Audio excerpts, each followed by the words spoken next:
Саламатсыздарбы, урматтуу окуучулар. Сиздер менен кайрадан көрүшкөнүбүздөн аябай кубанычтабыз. Сиздердин ийгилик жаратып аткан болсоңуз, биз ал үчүн аябай кубанычтабыз. Ал эми ийгиликке өзүңүздүн алган билимиңизге канааттанбай аткан болсоңуз, анда кыжалат болбоңуз. Болгону карап көрсөңүз, сиз бирөө менен салыштырбаңыз өзүңүздү. Өзү жакшы окуган адамдар менен өзүңүздү салыштырып кемсинбеңиз. Себебинде адам өзүн бирөө менен салыштырса, албетте бул өзүндө кемсинүүнү гана алат. Ал эми адам өзүндө кемсинсе, өзүн жактырбай баштайт. Ал эми адам өзүн жактырбаса, бул өзүнө ишенимсиздикти жаратат. Ал эми адам өзүнө ишенбесе, эч качан ийгилик жарата албайт. Ал эми сиз болгону салыштырыңыз өзүңүз менен. Кечээкке караганда бүгүн мен кандаймын, бүгүнкү караганда мен эртең кандай болом? Биринчи сабак келгенде мен кандай элем, азыр кандай деңгээлге жеттим? Болгону өзүңүз менен салыштырыңыз. Өзүңүзгө өзүңүз салыштырсаңыз, өткөн менен бүгүн менен келечекке салыштыра турган болсоңуз, ошондо чыныгы өсүү болот. Өзүңүзгө ишеним жана дагы каалоо, жылыш албетте чоң болот. Өтүлгөн темалар сизге бүт баары тааныш. Биз башынан түдүн өттүк, анан кийин ага байланыштуу темаларды өттүк, to have өттүк, must өттүк, андан кийин 80 сөздөрү үйрөндүк, фонетиканы үйрөндүк, to be'ни үйрөндүк, to be'ден кийин ing'ни, анан there is there'ни өттүк, анан can'ди, анан may, акыркы темасы may болгон. Ал эми сиздерге тапшырма берилген, кечээки күнү тапшырма ошо may модалга кетишине байланыштуу. Бүт баары may модалга кетишин автоматизмге жеткирип жаттай издегенбиз. Ал эми сиз mayди кантип жатташыңыз керек эле. I may go, may I go, I may not go, I will be allowed to go, will I be allowed to go, I won't be allowed to go, I might go, might I go, I might not go деп туруп, эми айдан кийин ошон we'ни, анан you, анан they, анан he, анан she ушуну коюп, кайталап автоматизмге жеткирип, мугалимиңиз ар жерден суроо бергенде сиз жооп бере алгандай болушуңуз керек эле. Андан кийин ушул тапшырма берилгенден сырткары сизге тапшырма берилген 63 сүйлөм. Азыр ошону чогуу бири-бириңиздерге алмаштырып, текшерген тапшырмаларыңызды бири-бириңизге алмаштырып туруп, текшериңиз дагы жалпы ката туурасын мугалимиңиз менен кошо текшерип алыңыз. Андан кийин азыр сиздерге топиктер берилди, эркин топик же диалог. Аларды айтыңыз, аларды айтасыз. Аларды айтып бүткөн соң сиз туура эмес эчтери мугалимиңиз ар жерден биринчи, экинчи, үчүнчү катарын сурайт, сиз ошого жооп беришиңиз керек. Андан сырткары сиз суперкомпьютер менен деген текст бар, ошол текстти эки бетиндеги жаңы сөздөрдү билип келиш керек болсо, ошону бири-бириңиздерге бир студент аңыз тилинен кыргызча же орусча которса, экинчи окуучу студент кайрадан ошону аңыз тилге которсун. Бул дагы жакшы. Сиздерге бир эле учурда сиз кыргызчага же орусча которуп атасыз, а экинчи адам аңызча которуп атат. Эки адам кошо сабак үйрөнүп кетет. Бул ыкманы дагы албетте колдонуңуз. Ошентип тапшырма сураган мугалимиңиз сиздерди баалайт, жоктойт. Ал эми ушул нерсе баалоо жоктолор сиздин эртеңки күнү сертификат алышыңызга жана дагы биз ошо бааларды чыгарышыбызга ата-энеңизге ыраазычылык каттар жөнөтөбүз. Ушул сыяктуу сиздин ошо ар бир кылган аракеттериңизди ошо биз баалап келебиз. Ал нерсе албетте сизге сертификатка эртеңки күнү сиздин сабагыңызга албетте таасир этет. Ушуларды кылып, бүт баарын тапшырмаларды сурап, бүт баарын бүтүрүңүздөр. Муну бүтүргөн болсоңуздар, анда эгерде буга чейин грамматикаңыз бүт баары түшүнүктүү болуп, уровень жакшы боло турган болсо, бүт баарын жакшы өздөштүрө алган болсо, анда биз кийинки темага өтүп кетебиз. Ага чейин биз may модалга кетишин бир катар бышыктап, жыйынтыктап койду. May деген экен, may деген мүмкүн болот, уруксат берилет деген тема модалга кетиш болот экен. Мында can, mustга эреже баарына окшош болгондой эле, may'де дагы эреже баары окшош экен. Болгону бул мүмкүн деген экен. Мында бүт баарыгына I, they, he, she, may болот экен. Сүрөбөдө турган болсок, may алына чыгат экен. Ал эми тескерисинде may not болот экен. Келечекте эреже баардыгына will be allowed to. Сүрөбөдө турган болсок, will I, they, he, she be allowed to. Тескериси бүт баарына won't be allowed to. Ал эми өткөн чакта бүт баарына might, сүрөбөдө турган болсок, might алына чыгат. Ал эми тескерисинде бүт баарыгына might not. Ал эми суроо why, how, when, what деген суроо бере турган болсок, бул суроонун эң алдына келет. Ал эми бул деле ошо to сыяктуу. I work to university in the room today at 5 o'clock with my pen under the lamp деп кеткенде эле I might go to university I might work university I may work university in the room today at 5 o'clock деген сыяктуу эси, этиши, этиштин багыты, местасы, убактысы. Андан кийин дагы байлан with or without деп дагы байланыштырып мына аркы жагын кете бересиз. Түшүнүктүү да? Демек, may модал сизге түшүнүктүү болгон болсо, анда биз кийинки темага өтөбүз. Сиздерге тааныш болгон таблица, кайрадан эле таблица.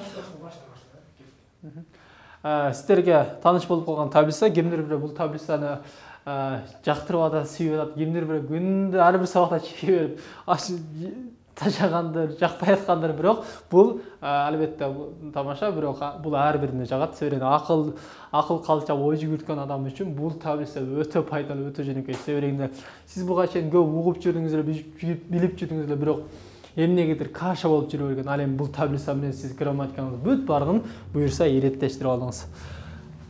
Ал эми таблицаны кайра чыга турган болсок, бул жанагы эле таблицабыз. Бул таблицанын учур чагы, бул келер чагы, жана дагы бул өткөн чагы. Суроо катары, суроо оң жооп жана тескери жооп. Ушул таблица. Эми караңыздар, биз өтө турган темабыз, бүгүнкү темабыз бул passive voice деп аталат. Passive voice деген орус тилинде страдательный залог деп аталат. Ал эми кыргыз тилинде мындай түзмө-түз которгондо пассивдүү добуш. Аны passive voice деп коебуз. Passive voice. Мындай айтканда passive voice дегенибиз пассивдүү добуш. Мындай айтканда адам кошо кыймыл аракетке түздөн түз катышпайт. Сиздер муну угуп жүрөсүздөр. Мисалы үчүн уккансыздар. Бул шаарда көп үйлөр курулат деген сөздөрдү уккансыздар. Же Чыңгыз Айтматов төрөлгөн деген уккансыздар. Биз кийин армияга жөнөтүлөбүз. Мен ата-энем кийинки жылы ажылга жөнөтүлөт, же өткөн жылы ажылга жөнөтүлдү.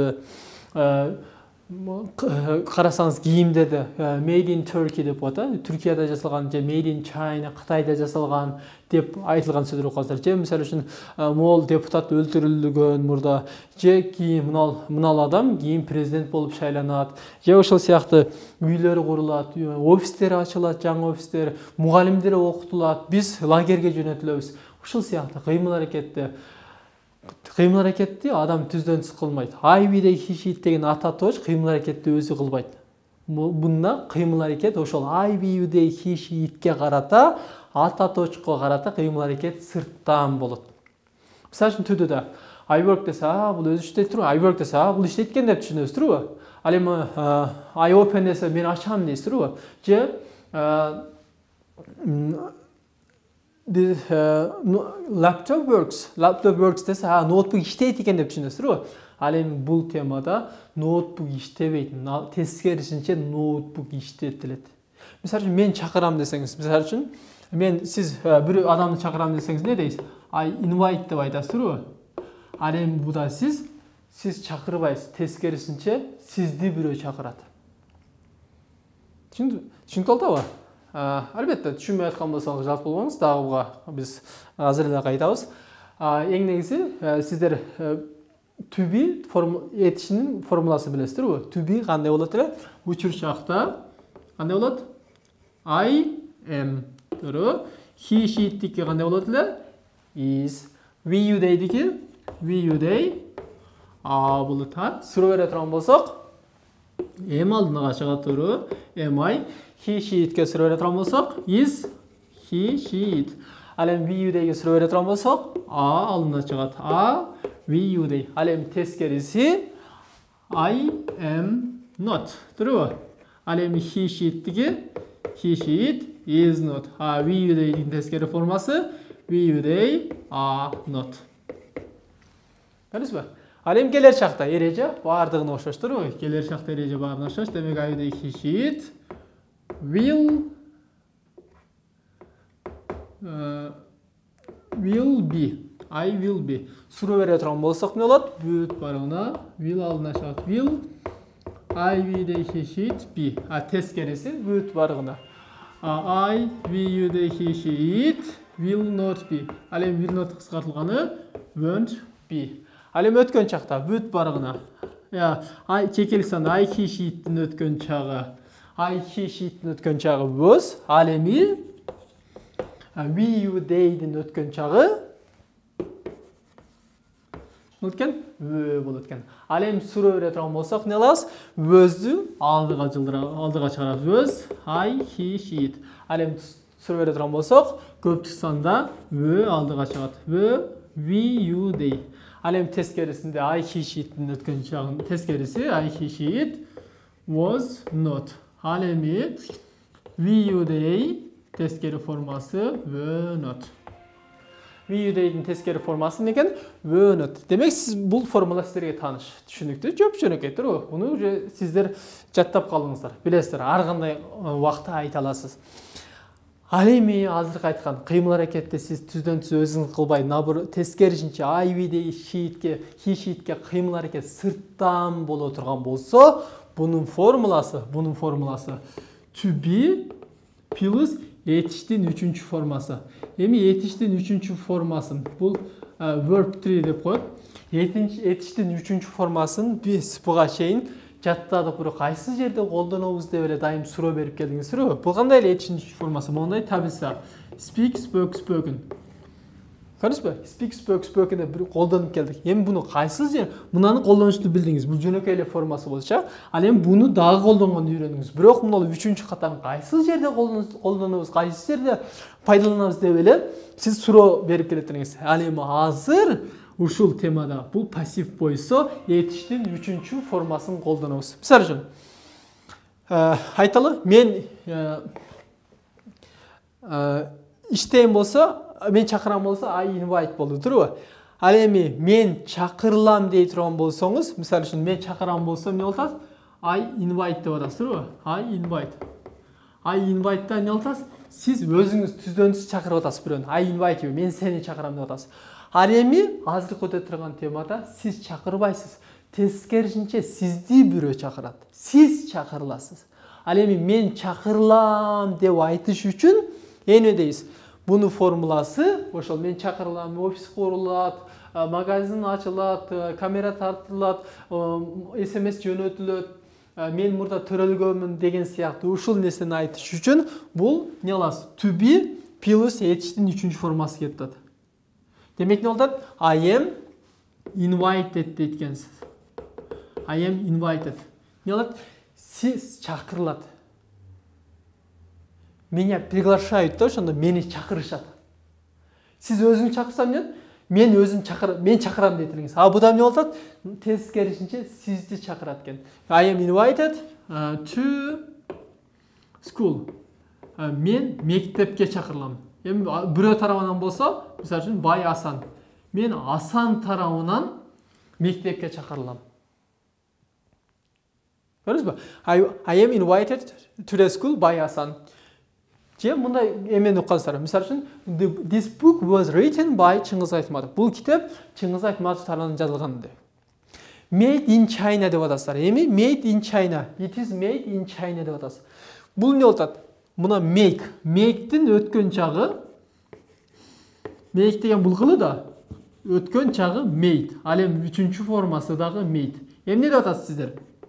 It is made in China деп атабыз. Эмне болот? Бул Кытайда жасалат деп атабыз. Көрдүңүзбү? It is made in China. Или мен төрөлгөнмүн десем эмне болот? I was born деп атасыз, туурабы? I was born. Эми мен төрөйм болсо эмне болот эле? I be дешиңиз мүмкүн эле. Ал эми өткөн чакта айтам болсо I bo дешиңиз керек. Ал буда эмне болот? I was born. Мен төрөлгөнмүн. Демек сизди бирөө төрөгөн. Көрдүңүзбү? Демек эмне болот экен? Бул да кыймыл аракет, сизден түздөн-түз өзүңүз кылбайт экенсиз. Кыймыл аракеттин тескерисинче ошо I, we, you, they, he, she итке карата сырттан кыймыл аракет болот экен. Бул нерсени айтыш үчүн to be формуласын кандай болсо ушундай калат экен дагы етиштин 3-чү формасын колдонуп келебиз. Етиштин 3-чү формасы бул туура эмес етиштерге ушул етиштин 3-чү формасы колдонулат. Ал эми туура етиштерге, мисалы үчүн work'тун өткөн чагы work'тка туурабы? Эми бунун 3-чү формасы жок. Демек туура эмес туура етиштердин өткөн чагы кандай болсо 3-чү формасы дагы ошондой боло берет экен. Мисалы үчүн мен чакырам деген I invite болуп атат. Эми бул туура етиш. Эми аны сиз эмне кыласыз? I am invited. Идини кошуп мен чакырылам деп туура етишти мынал 3-чү өткөн чагы кандай болсо 3-чү формасы ошондой колдонуп коюп атасыз. Көрдүңүзбү? Демек мен эмеге Асан тарабынан мектепке чакырылам. Не болот экен? I am invited to the school by Асан. Ал эми суроо бере турганбыз. Мен чакырыламбы дей турганбыз. Не болот экен? Am I invited to the school? Мен мектепке чакырылбайм. I am not invited to school. Мен кийин чакырылам мектепке. I will be invited to school. Мен кийин мектепке чакырыламбы? Will I be invited to school? Мен кийин мектепке чакырылбайм. I won't be invited to school. Мен мурда чакырылгам сабакка. I was invited to lesson. Мен мурда мектепке чакырылганбы? Was I invited to lesson? Мен мурда мектепке чакырылган эмесмин. I was not invited to lesson. Көрдүңүзбү? Эми карап көрүңүз. Эшик ачылабы? Эми эшик ачылат деш үчүн не дешиңиз керек сиз? Өзү ачуу деген open турбу? Ачуу деген open. Эми эшик ачылат дей турган болсок, не болот? Эшик деген бул door турбу? Door деген эшик. Эми сиз эми бул не болот? Ал нерсе ачылат болуп атат ошондо. Сиз эми ал нерсенин ордуна доону коюп аткан үчүн эми ал нерсе ачылат болгондо эмне болот келе? It is opened болуш керек эле турбу? Бул тура эмес эч болуп атпайбы? Туура эч болуп атат. Ага идин кошобуз. Эми биз иттин ордуна доону койгон үчүн не кылабыз? It колдонулбай калат. Эми эшик ачылат эмне болот экен? Door is opened. Не кылдык? Door is opened. Иттин ордуна доону койдук. Door is opened. Эми эшик ачылабы? Is door opened? Ал эми эшик ачылбайт. Door is not opened. Көрдүңүзбү? Эми мисалы үчүн биз же үйлөр курулган. Үйлөр деген не деген? Houses да. Эми үйлөр мурда курулган деш үчүн бул куруу деген build турбу? Ал эми үчүнчү формасы эмне? Build болот. Эми үйлөр мурда курулган десеңиз, эмне болот? Houses were built. Ал эми бир үй курулган болсо эмне болот? House was built болуш керек эле. Көрдүңүзбү? Терезе кийин сындырылат. Эми терезе деген ал ит да турбу? Эми кийин сындырылат эмне болот? Window will be сындыруу деген break. Экинчи формасы эмне? Broke. Үчүнчү формасы broken. Демек, терезе кийин сындырылат. Window will be broken. Сындырылабы? Will window be broken? Терезе кийин сындырылбайт. Window won't be broken. Көрдүңүзбү? Эми биз үйрөтүлөбүз дейли. Мисалы үчүн үйрөтүү деген teach да. Ал эми үчүнчү формасы эмне болот? Taught. Мен үйрөтөм болсо I teach болот эле. Ал эми мен үйрөтүлөм мугалим тарабынан болсо эмне болот экен? I am taught by teacher. Биз ал үйрөтүлөт. He is taught by teacher. Биз үйрөтүлөбүз. We are taught by teacher. Суроо бере турган болсок, ушул формула тескери ушул. Келе чагы бардым ушундай. Ал эми суроо бере турган болсок, жанагындай эле. Мисалы үчүн мен чакырылам. I am invited to school турбу? Мен мектепке чакырыламбы? Am I invited to school? Эмне үчүн мен сабакка чакырылам? Why am I invited to school? Эмне үчүн ал чакырылат? Why is he invited to school? Эмне үчүн биз чакырылабыз? Why are we invited to school? Эмне үчүн сен кийин чакырыласың? Why will you be invited to school? Эмне үчүн сен мурда чакырылгансың? Why were you invited to school? Демек, пассив voice не экен? Бул орыс тилинде страдательный залог деп аталат экен. Ал эми кыргыз тилинде пассивдүү добуш. Мындай айтканда көрдүңүзбү? Пассивдүү добуш деп сиздин үнүңүз түздөн түз катышпайт. Сиз түздөн түз голос бере албайсыз. Демек, аракетти, кыймыл аракетти сиз түздөн түз кыла албайт. Мындай айтканда, караңыз. Буну мынтип байланышса болот. Сиз мамлекетти өзүңүз түздөн түз башкара албайсыз. Эмне кыла атасыз? Өзүңүз башкара албаган үчүн депутаттарды шайлап коюп атасыз. А депутаттар сиздин атыңыздан иш кылып атат. Бул жерде эмне кылып атасыз? Ушул пассив voice болуп атат. Демек, сиз кыймыл аракетти сиз өзүңүз эмес, кыймыл аракетти бирөө аркылуу кылдырып атат. Демек, сизге кыймыл аракет бирөө тарабынан болуп атат. Үйлөрдү сиз өзүңүз курбай атасыз, наоборот курулуп атат. Мамлекетти сиз башкарбай атасыз. Тескерисинче мамлекет ошо кайсы бир органдар тарабынан кайра бүт мамлекетти башкарып жатат. Түшүнүктүү болду? Ушул сыяктуу мисалдар келсек болот. Ар кандай мисалдарды мугалимиңиз дагы суроо берет. Андан кийин бул сыяктуу мисалдар өтө көп. Үйлөр курулабы, ачылабы, жабылабы, мисалы үчүн көрүп каласыздар. Эмелер банктар ачылат, банктар жабылат, ушул сыяктуу сөздөр көп калса ошонун бүт баарыгын эгерде орыс тилинде мындай келтирсек болот. Меня приглашают деп айтасыз туурабы, мени чакырышат деп. Ал эми мен өзүм чакырам болсо, я приглашаю, мен өзүм чакырам. Мында сиз өзүң чакырасыз. Ал эми мында эмне болот, эмне болот? Меня приглашают. Или я буду приглашен со стороны кем-то. Кимдир бирөө мени чакырат. Демек, кимдир бирөө сизди чакырса, кыймыл сизге кимдир бирөө тарабынан боло турган болсо, демек ушул пассив voice болот экен. Bunun формуласы түбі қандай болса ошондой калат экен. Ошого эле этиштин 3-чү формасын салат экенбиз. Этиштин 3-чү формасы бул туура эмес этиштерге этиштин 3-чү формасы колдонулат экен. Ал эми туура этиштерге өткөн чагы кандай болсо 3-чү формасы ошондой колдонула берет экен. Ал эми формуласы түбү плюс этиштин 3-чү формасы болду. Мисалдарды келтирдик. Ошол менен сиздерге бул тема түшүнүктүү болду буюрса. Не кылат экенбиз? Бул учур чагы, келер чагы жана өткөн чагы, суроосу оң жооп, тескери жообу. Кыймыл аракет дит сөздөн түз эмес, кыймыл аракет ошол ээсине карата сырттан болот экен. Өз-өзүнчө эле болуп калат экен же. Ээси болсо, кимдир бирөө тарабынан ээси болбосо, өз алдынча эле болуп калат экен. Мисалы үчүн үйлөр курулат. Ээси жок, ээсин түздөн түз айтпайт экенбиз. Ээси ошо айтат экенбиз, бирок кыйыр түрдө кимдир бирөө жасагандыгын айтат экенбиз. Түшүнүктүү болду. Жакшы, түшүнүктүү болсо эң жакшы. Анда эмесе, бүгүнкү өтүлгөн тема сизге түшүнүктүү. Ташмалар айтыңыз, фаланыңыз. Ал эми эртеңки күнгө тапшырма сиз өтүлгөн грамматиканын бүт баарын кайталаңыз.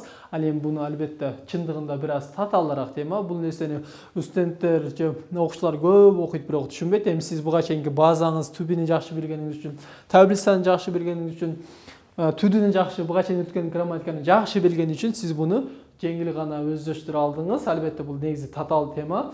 Бир түшүнбөй калган болсоңуз дагы сураңыз, тактаңыз, албетте түшүнө аласыз. Түшүнө турган нерсе татаал эмес негизи. Анчалык эле демек грамматиканы бышыктаңыз. Буга чейинки өткөн грамматика бүт баарынан байланыштырып жаттаңыз, өздөштүрүп алыңыз дагы.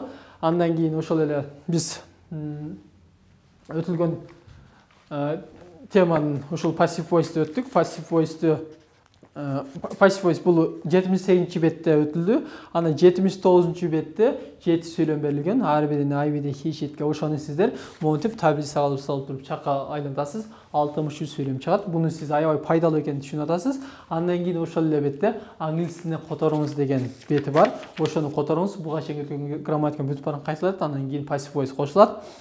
Ошол менен демек буну кайталайт экенсиз бүт баарын 63 сүйлөм чыгарат экенсиз. Андан кийин англис тилине которот экенбиз. Мындан сырткары сиздер эртеңгүгө биз бүгүн которгон суперкомпьютер менен текстин ошол токтогон жерден дагы эки беттеги жаңы сөздүн бүт баарыгын билип келиңиз. Бул мугалимиңиз же жаныңыздагы адам кырыча которуп бергенде сиз аны автоматтуу англис тилине которгондой болуңуз. Андан кийин эртеңки күнгө дагы сизге эркин топик же диалог. Бул ошол жанакы сизге берилген мугалимиңиздин программасынын акырындагы топиктердин темалары бар. Ошону сүрөткө тартып алып, кызыктуу кайсы кызыктуу сизге кызыктырса, кайсы бири кызыктырса, ошону жазып келип, бирок бул жерде карабай айтып бергенге аракет кылыңыз. Туура эмес этиштерди жаттай элек болгон болсоң, аягына чыгарып элек болгон болсоң, аларды албетте жаттаңыз. Көрдүңүзбү? Канчалык биз туура эмес этиштерди канчалык маанилүү экендигин өтө көп жерде колдонобуз буну. Китептерди, адабияттарды көп окусаңыздар, анда албетте ошо passive voice биз өткөн темалар аябай көп кездешет. Жакшы. Ошол анда эмесе бул менен ушул менен биздин passive voice'га арналган темабыз соңуна чыкты. Сиздерге тапшырма түшүнүктүү болду. Тапшырманы толук аткарыңыз, аракет кылыңыз. Ар бир берилген тапшырманы өз убагында аткарганга аракет кылыңыз. Ал эми көп учурда студенттерде ушундай окурмандарда кемчилик болот. Эмне болот? Окуучуда эгерде 5-чи күнү сабак болгон болсо, кайра сабак 1-чи күнү боло турган болсо, студентте ар кандай окурманда 5-чи күнү сабак болуп, кайра сабак 1-чи күнү боло турган болсо, эмне кылат окуучу? Барат да, бүгүн эртең сабак жок дейт 6-чы күнү. Андан кийин базар күнү түндө эртең сабак болот эле деп туруп ойлоно баштайт. Ал эми адам маалыматты 24 саат ичинде кайталабаса, бышыктабаса, адамдын мээсинде 30 күн мурда алган маалыматтай эле маалымат калат. Көрдүңүзбү? Сиз канча 2 саат тынымсыз окуп үйрөнөсүз, же эртеден кечке окуп үйрөнөсүз, ушундай көп мээнет кыласыз, убакыт, энергия керек болсо көп акчаңыз кетет. Бирок ошончо мээнет кылып алып бирок 24 саат ичинде кайталабаган үчүн 30 күн мурда алган маалыматтай эле сизде мээңизде маалымат калып атат. Көрдүңүзбү канчалык мээнетибизге күйбөй калып атабыз. Бул кемчиликти сиз бул сабакты өмүрүңүздүн акырына чейин сактап калыңыз. Бул сизге эгерде ушул эрежени өмүрүңүздүн акырына чейин ар кандай нерсени жаңы нерсени үйрөнүүнү колдонсоңуз, бул нерсе сизге 30 эсе катардагы адамдарга караганда чоңураак ийгилик алып келет. Ал эми бул нерсе сизге ийгилик алып келсин, жардам берсин жана аны сиз өзүңүздүн жашооңузда колдоно жүрүңүз.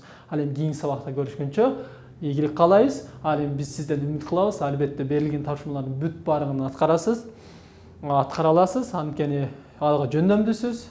Сиз анын жөндөмдүү экендигин далилдедиңиз, анткени сиз ушул сабакка чейин бул сабакты өздөштүрүп келатасыз. Демек сиз жөндөмдүсүз, ийгиликтүүсүз. Ийгилигиңиз менен жөндөмдүүрүңүз үчүн рахмат. Ийгилигиңиз менен биз куттуктайбыз. Сизге ийгиликтер, дагы терең ийгиликтер каалайбыз. Сиз менен кийинки сабакта көрүшкөнчө аман болуңуз.